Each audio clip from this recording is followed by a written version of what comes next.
Sorry lang kayo. Kaya kung gusto basta yung ani, relax ra kayo ko. Payong lang ko ba?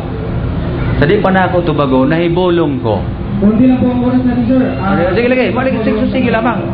Dili, muha na ko gamuha ko komentaryo. Kay doon ako, dili, mau bitaw na, nga mapahayag ko. Hindi po magpapahayag, sir. Dili, kay kana god wala dito, ano pa? Wala mag-ingon dito nga doon ay cross examination. Okay.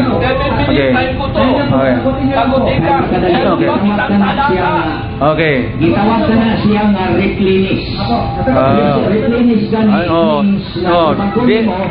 imo sang ipahayag. Oo. Okay. So, sa di pagkuloy mo tubagan na, naibulong ko na ako lang yung palihog ka mo, no? Di ba nagsultian doon ka moderator nga walang palakpakan, walang hiyawan, walang sulti, pero karoon nakita na ko.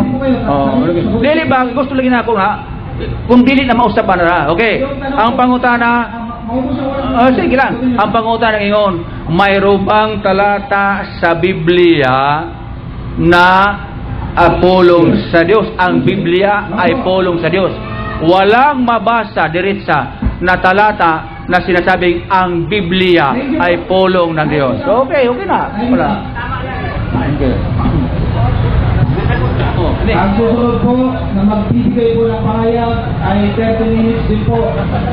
Sa ikalawang tindigan ay si Ustad Ahmad Raslo. Unang tindig po 30 minutes para sa ikalawang panig.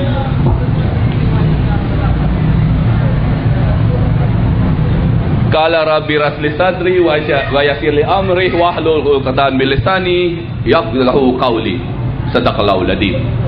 Ang paksa na aming pong pinag-usapan na Ginoong Porcino Lisa na aming pinagpirmahan, patutunayan na ang Biblia ay salita ng Diyos.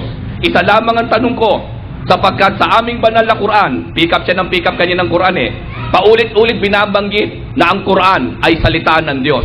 Ang salitang Quran, mismong ang aklat ay binanggit, Quran, pinatutuhanan ng Quran. Sa loob niya, binabanggit na ang Quran ay salita ng Diyos.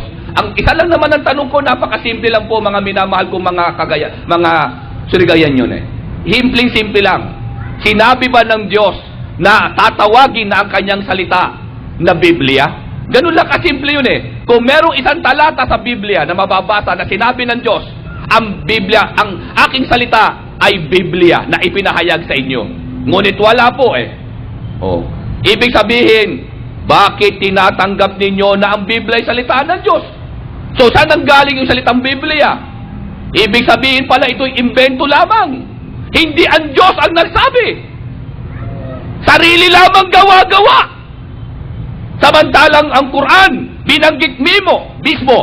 Tansilul Quran, walakikul hakim, sabi ng Allah. Ang Quran ay kapahayagan na ipinahayag ko sa inyo. So malinaw, ang aking salita ay Quran, sabi ng Diyos. Malinaw.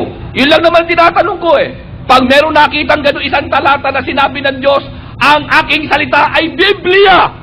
Wala po inamin O ibig sabihin, diyan pa lamang sa unang tanong, lagapak na ang aking katunggali. Unang tanong pa lang yan. Wala nang binatbat. Wala lang personal attack. Mawala yung atong bisalutan ganina. Kasama yan. Sumama ka pa. Sali ka pa. Kasama yan. Dahil nandaya kayo. Ang bote mo pasabot, papilyon ko ninyo sa inyong debate. Tagalog po. Ang ibig mo sabihin, sasama ko sa debate. Sumama ka. Sali ka. Sige, ako ang magtanong mamaya. Magtanong ka na! Ako magtanong mamaya. Magtanong ka na nga!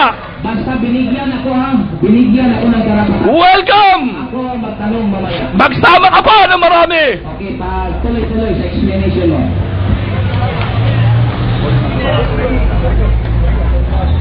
Kami pong mga Muslim, para malaman ng ating mga kababayan, binanggit mismo yung mga talata kanina. In fact, sa akin yung mga talatang yun Ngunit nakakatuwa, pinatutuhanan ng aking katunggali ang talata.